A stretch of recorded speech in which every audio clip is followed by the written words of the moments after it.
Bonjour Aurélie Cardin. Bonjour Yasmina. Très contente de vous recevoir aujourd'hui sur cette émission Conversation. On est là ensemble. On a été accueillis par la mairie de Saint-Denis. On est dans la salle des mariages. Elle est assez magnifique. On voit la profondeur de champ. Et on est ensemble ici pour parler d'un festival qui vous tient au cœur et parce que vous l'avez fondé, qui s'appelle Ciné Banlieue. Je voulais savoir quelle était la genèse de ce festival. On est aussi aux 20 ans d'une commémoration un peu triste autour de Zied et Bouna. Et je crois qu'il y a un lien entre les deux. Je voulais vous entendre là-dessus. Tout d'abord, en fait, Saint-Denis, c'est ma ville de naissance. Je suis née juste à côté, à l'hôpital de La Fontaine. C'est une ville métissée, très très populaire. Et j'ai grandi à Aubervilliers, donc à quelques centaines de mètres de Saint-Denis. Et donc ça a une saveur particulière d'avoir implanté le festival à l'écran de Saint-Denis, car au départ, en 2005, le festival était vraiment à ses balbutiements et j'étudiais en fait la représentation de la banlieue à travers le cinéma. Je faisais un mémoire co-porté par l'université Paris 1, donc à la Sorbonne, au centre de Paris, et à l'université Paris 13 à Villetaneuse, qui est une ville limitrophe de Saint-Denis, avec un professeur qui s'appelle Jacques Giraud et qui étudiait l'histoire urbaine. Et c'était un spécialiste de l'histoire du communisme et de la gestion municipale en banlieue. Et donc, à Paris 1, j'avais cette professeure qui était spécialiste du cinéma russe et de la représentation du cinéma russe qui s'appelait Myriam Sikounas. Et donc, j'étais encadrée par deux sommités universitaires très ouvertes sur la jeunesse, etc., qui m'ont laissé m'épanouir dans mes recherches cinématographiques autour de la représentation de la banlieue, parce que c'est toujours quelque chose qui m'a intéressée, comment on analysait les images, comment... Moi, étant habitante de banlieue, comment on était représenté, puisque quand j'ai grandi aussi dans une ville très populaire où le cinéma avait une place très importante, et elle avait une place d'autant plus importante que un film avait été tourné à Aubervilliers quand j'étais pas née, mais où je voyais en fait la vie de mes grands-parents, quelle avait été la vie de mes grands-parents. Et c'était Aubervilliers des Lillotards, qui a été tourné juste après-guerre, et qui a été un court-métrage qui a été écrit par Jacques Prévert, qui a été mis en musique par Joseph Kousma, un très très grand compositeur. Et il y avait des chanteurs comme Fabien Loris, Germaine Montero. Et ce film-là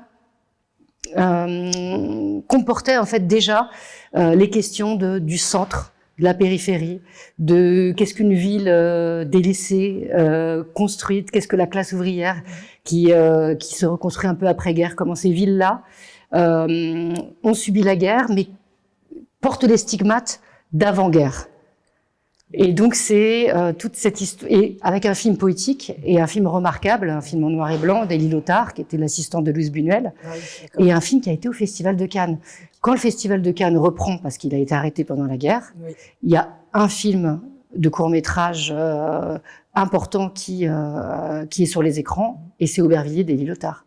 Très bien. Et donc c'est un film fondateur, et c'est un peu ça. Et nous, en fait, à l'école, on nous le montrait, ce film. Oui, donc il y avait une envie aussi de la part des professeurs d'ouvrir l'esprit, parce que vous disiez bien que vos différentes écoles et facultés étaient en banlieue, donc il y a aussi l'envie des professeurs de vous ouvrir là-dessus. C'est ça, c'était que en fait, on a été élevés, on a baigné en fait dans la fierté de la ville, dans la fierté et dans l'histoire en fait. Les jeunes générations s'inscrivaient dans une histoire.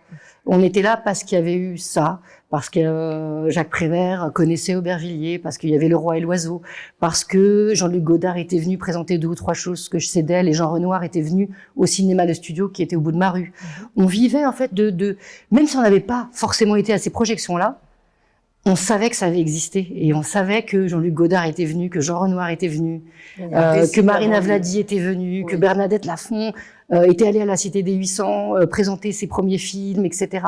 Et donc, en fait, il y avait un bouillonnement, et c'était naturel, c'était l'époque du TNP, c'était toute cette époque-là, où finalement, tous les artistes venaient en banlieue de manière naturelle, parce que c'était à cet endroit-là qu'ils revendiquaient leur art. Oui, aussi. Et qui rencontrait le public. C'est ça ce que j'allais dire. Et face à un public qui a envie d'entendre et de voir à l'écran des histoires qui racontent les leurs, en fait. Exactement. Il y avait ça, mais aussi, puisque Jean-Luc Godard n'a jamais vécu en banlieue, il est venu planter sa caméra, mais il y avait aussi cette envie d'aller vers l'autre et de confronter ses images, ses pensées, sa théorie, quelque part, avec la population.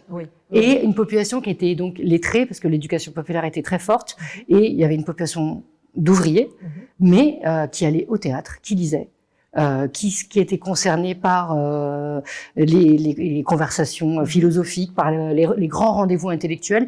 Il y avait un mouvement, et moi j'ai baigné dedans, un mouvement culturel et politique très fort.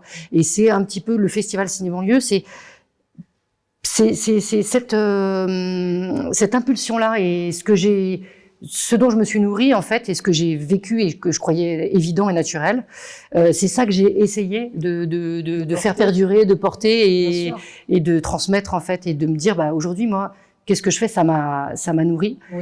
Qu'est-ce que je fais, moi, pour faire perdurer et continuer cette aventure et cette histoire-là. C'est comme un relais, un témoin, quelque chose que vous adressez à d'autres générations pour continuer à raconter ce récit. Exactement. Depuis 20 ans, ça existe quand même. C'est les 20 ça existe, oui, ça existe depuis 20 ans, effectivement. Et c'était lié à la représentation et à mon travail d'historienne.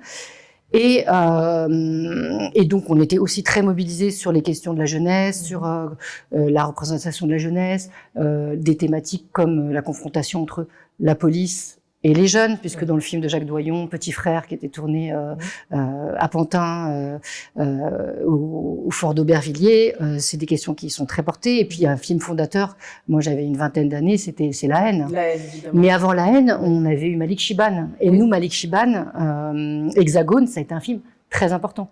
En fait, pour nous, Kassovitz, ça a été, certes, influencé par Spike Lee, par le cinéma américain, mais en vérité, il a été inspiré par Hexagone. Oui, voilà, ça a commencé avant, mais les références de l'époque, c'est vrai qu'elles sont plutôt américaines, parce qu'il y a eu un soft power assez fort. Oui, cette période-là. mais on était là-dedans.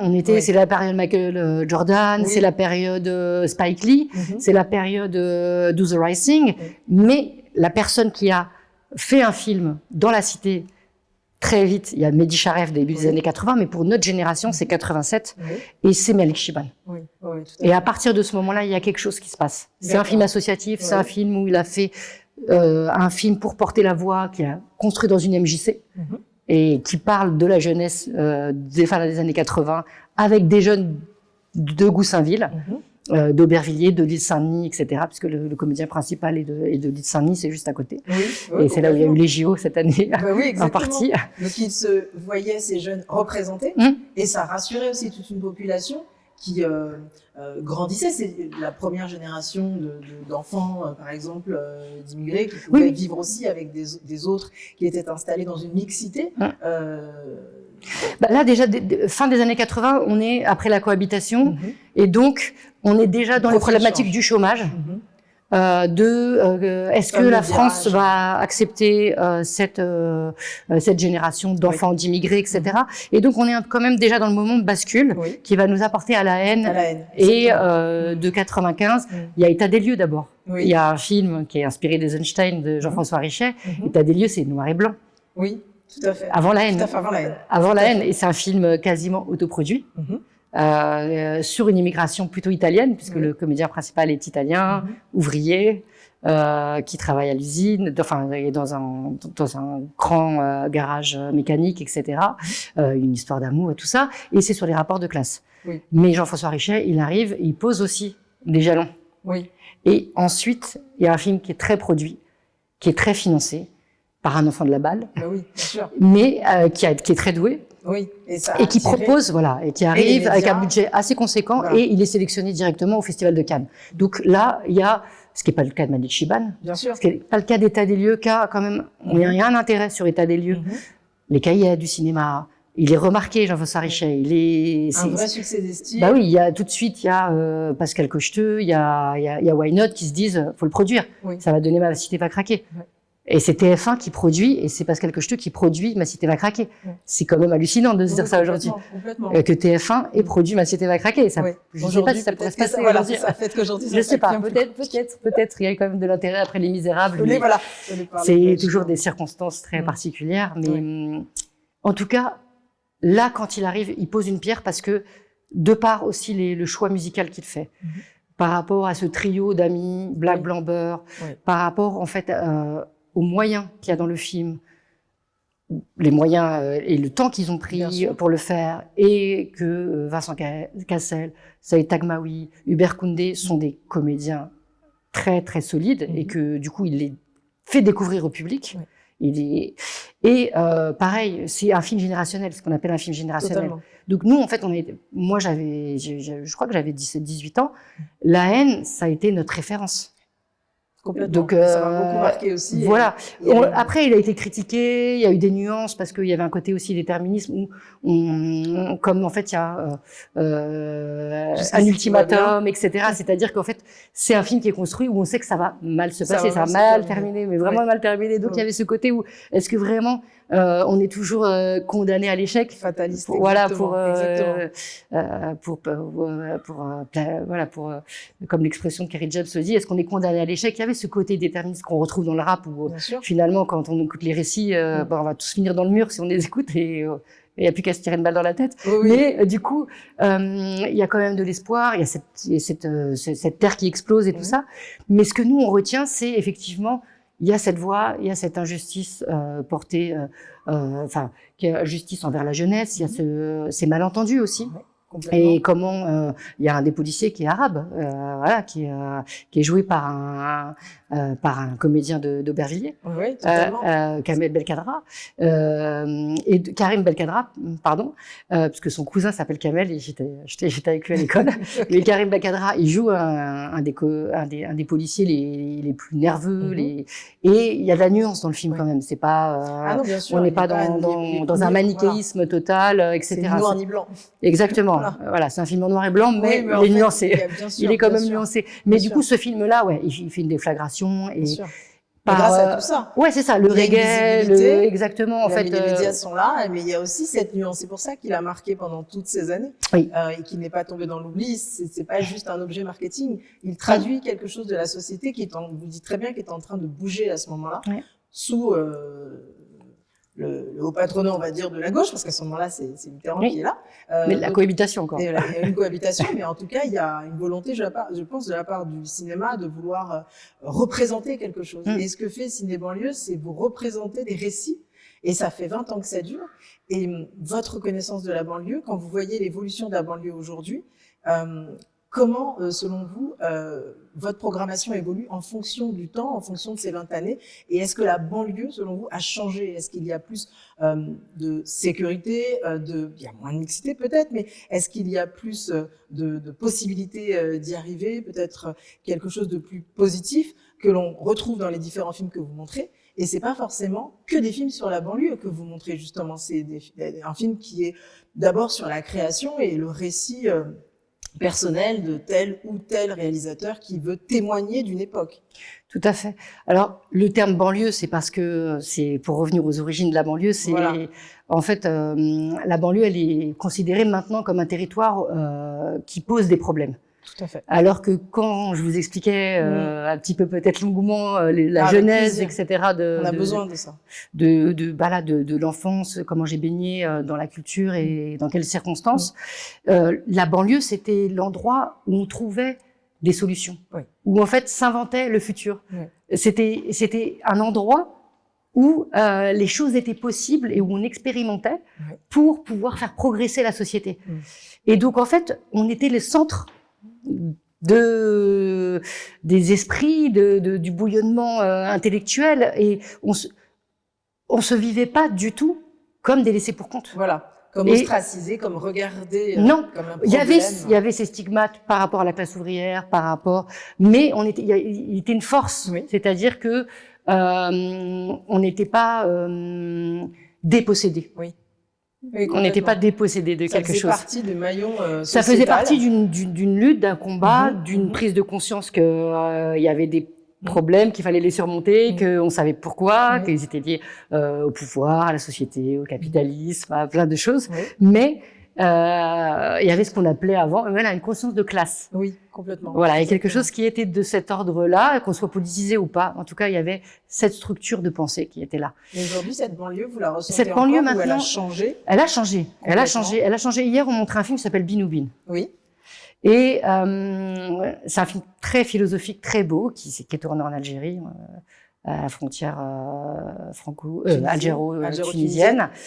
Et le réalisateur, il expliquait la notion d'ambivalence. Ok.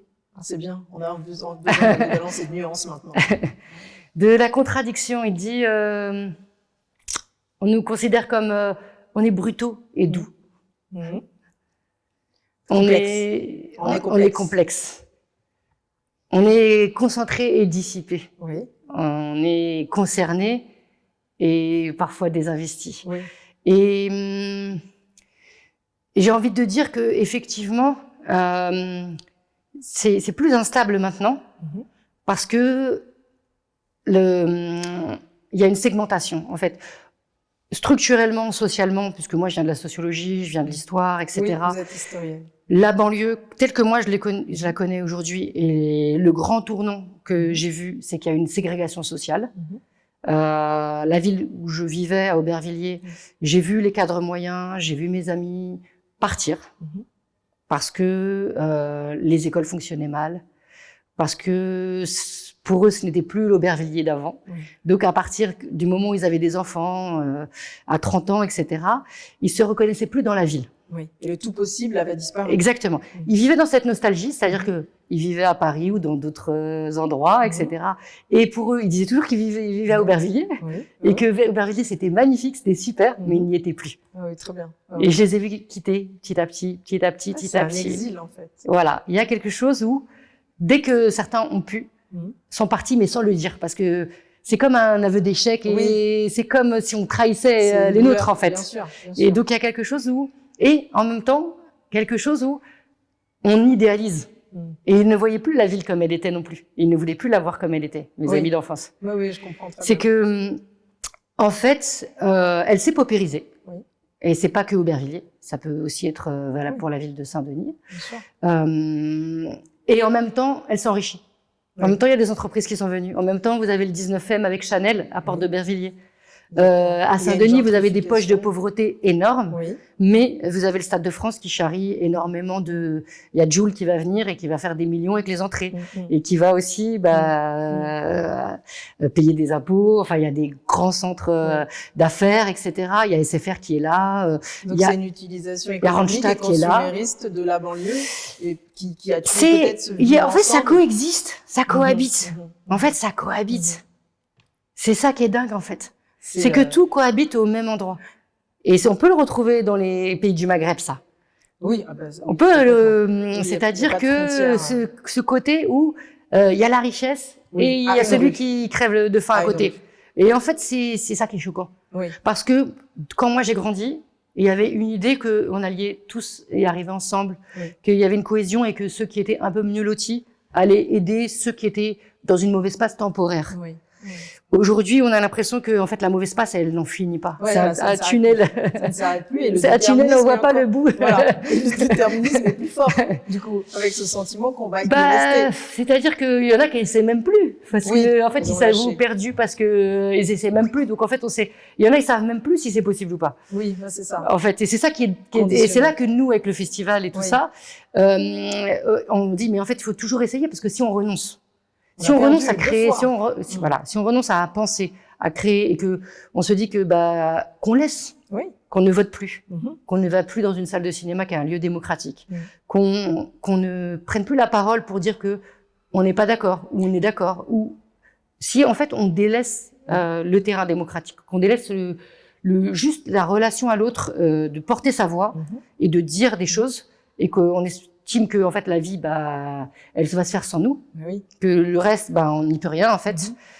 Et c'est là que ça glisse en fait, parce que cette population là la population qui a le plus besoin, en fait, elle n'est pas entendue. Oui. Elle n'est pas audible. Ouais, bien sûr. Elle n'est pas visible. Et les artistes qui sont issus des marges, qui sont de la banlieue ou qui s'y intéressent, parce qu'on peut venir, moi je suis tout à fait d'accord pour que Kassovitz revienne faire des films. C'est pas Bertrand Tavernier, il a fait de l'autre côté du périph' et c'était magnifique. Et il y a beaucoup de réalisateurs qui viennent pas de banlieue et qui investissent des territoires de marge ou la ruralité ou les campagnes françaises, etc. Et tant mieux. Oui. Voilà, c'est pas chacun son territoire et moi je n'ai pas je ne suis pas propriétaire de l'image de la banlieue ni je ne veux pas ça dans mon festival. C'est vraiment une vision 360 et tout le monde a le droit d'investir cette vision et d'apporter sa pierre. Mais ceux qui vivent là et qui veulent représenter des situations, des récits, des histoires qui les emmènent des fois autre part. Oui, bien sûr. On peut partir de ce personnage-là et d'aller très très loin. On l'évoquera tout à l'heure avec les réalisateurs qui ont commencé à filmer les territoires de banlieue et qui sont allés prendre des grandes figures historiques. Mais il y a ce besoin, en fait, de se montrer, de parler des histoires, des intimes, voilà, et de ceux qu'on ne voit plus. Bien sûr. Ceux qu'on n'entend plus parce qu'ils sont plus sur le terrain politique. Ils ne sont plus visibles au moment des prises de parole, des réunions citoyennes. Comme le travail s'est segmenté, c'est-à-dire qu'aujourd'hui, on est dans une précarisation, dans les contrats précaires, dans le télétravail, il n'y a plus d'endroit où en fait de cohésion et de discussion syndicale. On voit que les syndicats, en fait, le tissu associatif, une partie, c'est morcelé. Oui. Et comme même si elle tient dans une ville comme ça, c'est ce qui tient encore les choses, mais c'est énormément affaibli, très fragile. Les syndicats se sont morcelés. Le politique, il y en a plein que ça ne concerne plus, ce qui n'aide pas, parce que en fait, ça encourage aussi une mécanique politique d'être clientéliste, de ne pas s'adresser à ceux qui ne votent pas pour vous. Donc en fait, on les délaisse, on s'y intéresse pas. La culture aussi. Moi, je n'ai pas le même rapport. C'est-à-dire que quand je voyais comment dans ma ville on soutenait la culture, comment on investissait, comment les élus restaient aux séances. Oui. Et là, plus. Là, moi je remarque non, ça s'est perdu. Oui, complètement. Il y a des choses qui se sont perdues. Mais c'est en ce sens que... Et c'est pas que dans les poches de pauvreté, c'est pas que les pauvres qui ont perdu des règles et la bienséance et les choses. C'est que moi je vois des élus, je vois des responsables qui viennent pour la photo et qui s'en vont. Oui, bien sûr. Parce qu'il y a aussi une façon, comme je disais tout à l'heure, consumériste et très individualiste d'envisager la chose politique. Et à travers votre festival aussi, ce que vous tenez à faire, c'est justement à défaire les clichés, les idées reçues sur la banlieue. Et comment est-ce que vous programmez justement vos différents films? Et parce que le cinéma est un outil politique, et c'est ce que vous voulez faire entendre depuis 20 ans. Comment est-ce que vous travaillez votre programmation d'une année sur l'autre? Alors, avec mon équipe, on regarde beaucoup de films, puisque je suis pas seule. C'est souvent moi qu'on voit, mais en fait, il y a toute une équipe autour de moi. Donc, je travaille avec Julia Cordonnier, qui est la programmatrice du festival. On reçoit beaucoup de films, on se déplace beaucoup en festival, on va dans les salles de montage. Depuis 20 ans, on a un grand réseau et on sait qui crée et les gens nous appellent. Slimane Dazi et Saline Kechouch, c'est eux qui m'ont appelé pour me faire connaître l'Agdar Tati. Donc en fait, il y a quand même ça circule à l'intérieur, mais on reçoit beaucoup de films. On fait un appel à projet pour les films de court métrage. Je reçois 600 films par an. Ah oui, quand même. Donc déjà, on les visionne. Mais ça veut dire qu'il y a ce bouillonnement est encore là. Il y a un bouillonnement. Et voilà ce que vous disiez tout à l'heure par rapport à la genèse et à votre enfance et vie de jeune adulte. Il y a aussi toujours envie de raconter ces histoires, même si on a l'impression que les choses sont moins possibles. Il y a une envie quand même. Mais il y a une envie parce que en fait, nous, ceux qui font les films, ils font avec des parcours d'empêchement, d'obstacles. Voilà. C'est-à-dire que quand on écoute Abdelmalik, c'est une star aujourd'hui. Il a différentes casquettes. On ne sait pas s'il est slameur, on ne sait pas si il écrit parce qu'il écrit des livres. C'est bien. Il est slam, il fait de la série avec 93 bébés. Maintenant, il est dans le cinéma. Les gens, ils n'arrivent pas à le suivre. Mais en vrai, c'est un poète. Oui, c'est un poète. C'est un poète. Mais c'est un poète alors qu'il touche le cinéma et les poètes. Et à cet endroit-là, il a mis 5 ans à faire le film. Parce que ça traite de l'esclavage et parce que qui sort au mois de janvier. Exactement, il sort le 14 janvier. Fursi a fait l'ouverture du festival cette année. Voilà. Et du coup, Fursi, ça a fait l'ouverture du festival. Pourquoi? Pas parce que je trouve Abdelmalik sympa, je le connaissais pas à la base. C'est parce que j'ai un choc esthétique. Je vois son film. Je vois son film, je suis scotchée. C'est pas de la, voilà, je découvre une œuvre et je me dis, oh, mais j'avais vu Alan n'est pas obligé. Et il racontait l'histoire de son quartier, son enfance, et ça part toujours comme ça, de l'ancrage, où on est né, nos premiers émois, notre histoire. Mais là, il va chercher l'histoire de Fursi aujourd'hui, avec le livre de Mohamed Aïssaoui. Et il fait une œuvre cinématographique absolument éblouissante. Talentueuse, et c'est-à-dire qu'il y a des idées tout le temps. Et il arrive à faire un film qui parle d'histoire, mais qui nous parle d'aujourd'hui. Et c'est ça qui m'intéresse. C'est comment. Miroir, c'est un miroir. Il parle de réconciliation. Il parle ça nous parle. Aujourd'hui, quand je vous dis qu'il y a beaucoup de souffrance en banlieue, mais il y a beaucoup de création, il y a une volonté de reconnaissance, il y a une volonté d'être accepté, il y a une volonté de faire valoir ses droits, d'être considéré comme un citoyen, d'un citoyen français, une citoyenne française. C'est-à-dire que c'est l'histoire de Fursi. Oui, c'est ça. C'est l'histoire de Fursi. Toutes les chapelles qui nous emmèneraient vers ou la plainte ou une forme de communautarisme, lui, il apporte quelque chose de très universel et fédérateur en convoquant l'histoire et en faisant un miroir avec aujourd'hui. Donc, c'est un talent. Et c'est un talent, mais surtout que le personnage de Fursi, on se dit, tout ce qui traverse, tout ce qui vit, toute l'abnégation qu'il doit avoir pour... acceptation. C'est ça, l'acceptation. C'est-à-dire que il est né libre, mais il a 27 ans, un chemin de 27 ans pour faire reconnaître ce fait qui est normalement évident et qu'il est lâché. On peut que se reconnaître dedans. C'est l'histoire du festival, ça. Mais on n'est pas des esclaves. On est oppressés et libres là aujourd'hui. On est les deux, bin ou bin. On est voilà, on est les deux.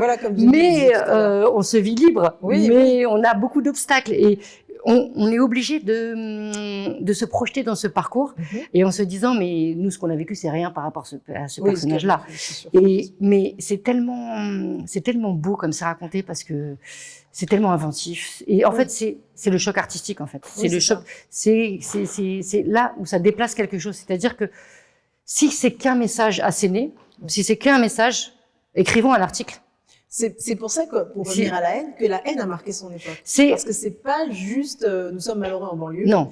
Le cinéma, c'est une œuvre visuelle, du son, des images, de la poésie, du slam en l'occurrence pour Abdel Malik, de la parabole, beaucoup de poésie. Chacun met du sel, chacun met ses épices à l'intérieur, et c'est ça qui va faire que chaque film est une œuvre. Quand on dit ciné banlieue, il n'y a aucun film qui se ressemble. Oui, voilà. Et nous, c'est la diversité des récits, des représentations. Qu'il n'y a pas que des films sur la banlieue, qu'on sort aussi de là et que c'est différentes histoires racontées, portées par des êtres différents. Et ce qui les réunit, c'est l'envie d'y croire encore et de représenter une France ou autre sans exagération ni vocifération. Et c'est ça que vous arrivez à faire depuis 20 ans. Alors que les choses évoluent, comme vous disiez, de façon très difficile aujourd'hui. Et il y a des poches de la société qui ne se sentent pas représentées. Et là, et il y a un abandon du politique. C'est-à-dire que à un endroit, c'est-à-dire qu'on avait conscience que qu'il fallait agir. Aujourd'hui, depuis les émeutes en 2023, le discours a complètement changé. C'est que l'investissement, il faut que tous les banlieusards soient entrepreneurs. Mais après ça, qu'est-ce qu'on fait en fait? Non, nous, on sait que tout le monde ne travaillera pas dans le cinéma, même si c'est un endroit où il y a vraiment beaucoup d'embauches, etc. Et que les gens qui sont en banlieue et qui veulent faire du cinéma doivent l'investir. Et les entreprises sont là. Il faut aussi qu'elles ouvrent leurs portes à ceux qui habitent et qui ont les compétences pour y travailler.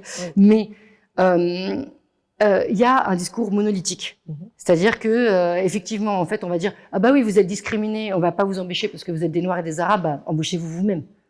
Donc en fait, c'est l'ubérisation de la société. En fait, c'est-à-dire qu'en fait, il y a plus de patron, il y a plus de problème, il y a plus d'embauche.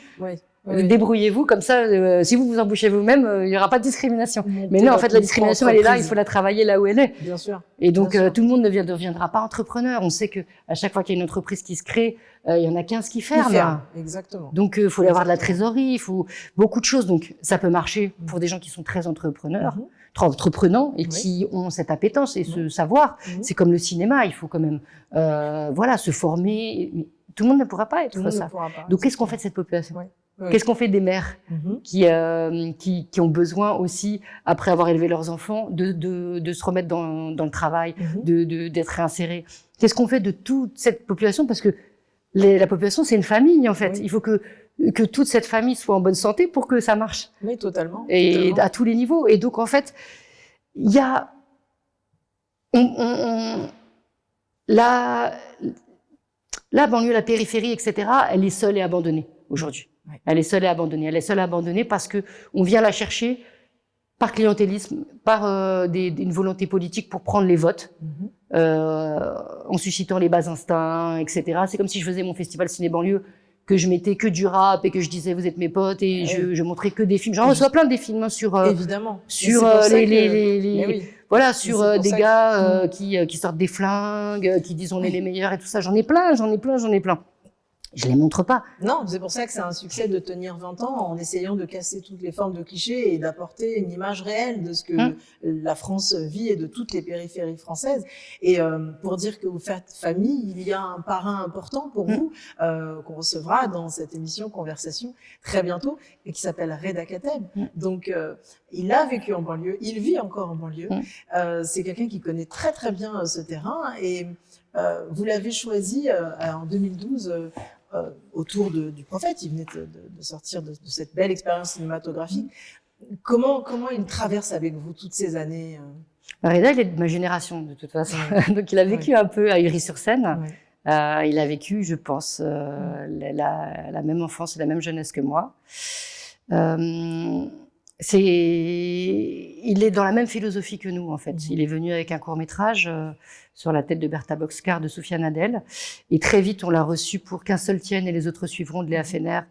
Et Un prophète qu'il venait de réaliser, qui est un film emblématique, qui était allé à Cannes avec Tahar Rahim et qui a eu été un peu un choc esthétique comme elle avait pu l'être La haine. Et que la banlieue a tout de suite, ça se passe en prison, mais pour la banlieue, c'était un film à nous, quoi. Ils s'est emparé, mais même la France entière s'est emparée du film comme La haine, la France entière. C'était devenu une mode, c'est culte. Dans les cours de récré du 16e, on entendait NTM, on entendait Assassin, dans les années 90. Et pour Un prophète, c'est pareil, c'est un film qui a vraiment beaucoup circulé. Et Reda, il a été projectionniste, il a fait 1000 métiers, il a été clown, il a travaillé dans l'animation, il a fait des lectures en prison, il a fait tous les métiers du monde, en fait. Et quand il a fait Un prophète, quand il a fait Qu'un seul tienne et les autres suivront, et donc il a eu des rôles importants dans des films, de longs métrages qui ont été exposés dans des festivals internationaux et avec une grande audience. Il avait 35 ans, 36 ans.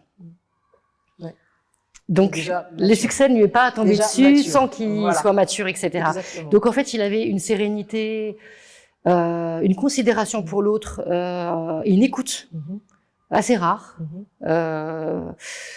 Il savait ce que c'était que de tenir un cinéma d'art et d'essai en banlieue, puisqu'il l'avait fait à Ivry-sur-Seine. Il savait ce qu'était un festival et quand on l'organise avec son énergie, que au départ on n'a pas forcément de soutien,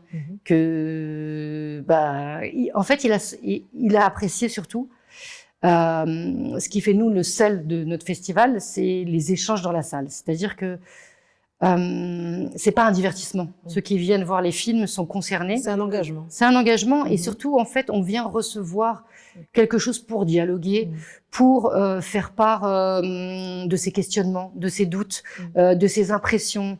Et c'est un lieu démocratique. Complètement. Et là, c'est participatif. C'est participatif. Parce que c'est un lieu qu'il faut investir et les cinémas ne doivent pas fermer pour la simple raison que c'est des seuls endroits ici à Saint-Denis qui est ouvert 24/24 pratiquement. C'est-à-dire que les gens qui ont soif rentrent, vont aux toilettes. S'ils veulent boire un café, ils vont au cinéma à l'écran de Saint-Denis. Donc, c'est un lieu où on voit du cinéma, où on discute, où quelqu'un vient prendre un programme, mais peut-être pour discuter d'autres choses. Bien sûr, et c'est un lieu de vie, c'est un lieu, en fait, qui existe, qui n'existe pas que pour acheter du popcorn ou même aller voir un film. Il se passe beaucoup de choses autour. Bien sûr. Et ça se perd aussi. Et donc, il a vu que c'était un lieu important et que ce qu'on amenait et l'espace qu'on créait par notre volonté, était un bijou à préserver. Bien sûr, et très fédérateur. Très fédérateur. Et donc, tout de suite, il a voulu être partie prenante de ça, en fait. Oui. Il s'est senti à l'aise, en fait. Il est fidèle parce qu'il est là depuis 2012. Oui, parce qu'il est venu, il a adoré. Quand, en 2012, on a eu la première compétition, parce qu'on a aidé l'émergence en 2012, on a fait un tournant pour, avec le CNC, etc., qui n'arrivait pas à toucher cette jeune génération. Il finançait des gens qui avaient plus de 50 ans. Et du coup, les aides publiques n'arrivaient pas aux jeunes créateurs. Et le point de contact avec les jeunes créateurs, c'était notre festival. Voilà, c'est ça. C'est un vrai relais. Et donc, et même, en fait, c'est nous qui les détections, c'est-à-dire qu'on faisait le travail de l'institution. Plus que ça. Voilà. C'est ça. Mais sans aide du CNC pour l'instant. Voilà, depuis 20 ans, on peut le dire ici, 0 € du CNC. Du CNC. Ouais, non, mais c'est pour ça que c'est un très beau festival et j'avais vraiment. J'espère que ça va changer. Oui, c'est un appel, hein, quand même, que chacun prenne ses responsabilités. C'est ça. J'ai invité le président du CNC vendredi, donc voilà, s'il est là. Bon, bah, très bien. On diffuse là, donc de toute façon, il entendra. Très bien. Non, mais c'est très bien. Non, mais c'est voilà. Il est le bienvenu. Hein, il n'y a aucune hostilité. C'est la banlieue, mais on est très bien élevé. Évidemment. Puis en plus, on sent bien dans votre discours que vous ne militez pas, mais que vous êtes engagé. Je fais une vraie différence entre les deux mots. Il y a quelque chose dans ce festival, c'est pour ça que ça me tenait à cœur de vous entendre sur la longueur en parler. Qui vient frapper notre immédiateté, sans oublier son histoire. Aujourd'hui, vous êtes assis sur 20 ans d'archives, d'histoire, et c'est assez fabuleux de comprendre à quel point le cinéma est aussi un outil politique et pas simplement un divertissement. Donc c'est, moi-même, qui ai fait des études de cinéma dans le 93, je vous remercie pour ça. Je trouve ça formidable de faire du lien comme ça. Donc c'est une semaine très importante pour vous. Quand vous pensez à cette semaine-là, pour cette dernière question que j'ai à vous poser. L'année prochaine, vous l'envisagez déjà ou vous vous mettez à l'année d'après autour du Festival de Cannes ou un peu avant? Comment est-ce que vous travaillez la prochaine saison? En fait, vous arrêtez jamais, c'est ça que je veux dire. Non, on s'arrête pas. Une année sur l'autre. On s'arrête pas. Vous n'êtes pas épuisé? Disons qu'on est rodé, c'est comme un moteur diesel. Voilà, c'est ça. Tant qu'il y a de l'essence. Vous pensez déjà à l'année prochaine? On roule. Voilà, on continue. On roule. Comme on suit les talents. Par exemple, là, j'étais avec Slimane Dazi. Oui. Et après le festival, la semaine d'après, on va essayer de trouver un distributeur pour le film qu'on a projeté hier. Oui. Donc déjà, il y a du travail. Oui.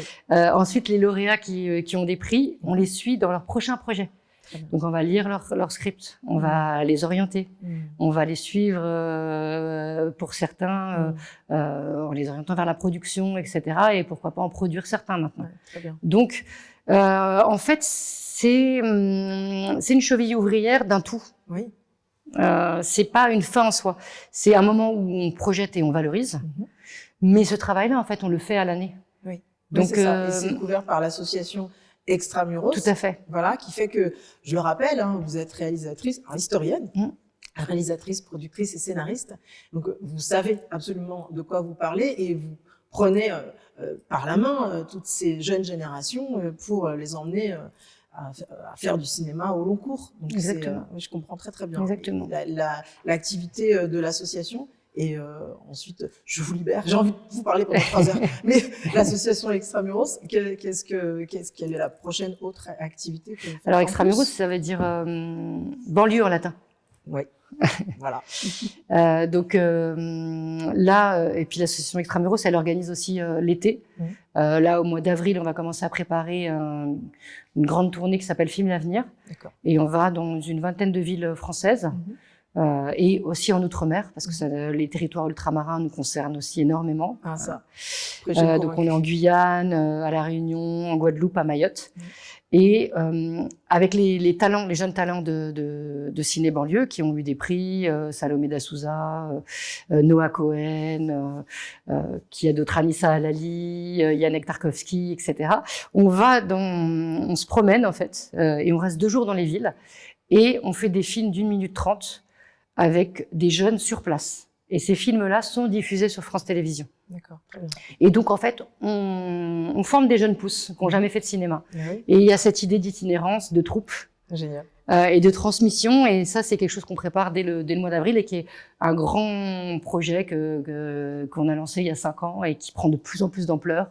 Et d'ailleurs, la remise des prix a lieu en même temps que la remise des prix des courts-métrages. Il y a les très courts-métrages, il y aura Rimka qui sera là, il y aura Sofiane Rib, et puis Abdelmalik aussi, qui viendront remettre les prix à ces jeunes pousses qui côtoieront des moins jeunes pousses, des jeunes réals un peu professionnalisés, et qui côtoieront Abdelmalik, Reda Kateb, Maïmouna Doucouré. Donc, en fait, c'est comment, en fait, on forme un tout, comment on est ensemble à différents niveaux de vie, de notoriété, de fabrication, de professionnalisme. Vous faites le lien. C'est un vrai passage à témoin, de témoins. Donc, c'est vraiment super. Je félicite pour ce festival, 20e année. Bel anniversaire à vous. Et je vous dis à l'année prochaine. Oui, je vous donne rendez-vous l'année prochaine pour la 21e édition. Exactement. Merci beaucoup. Merci beaucoup, Aurélie.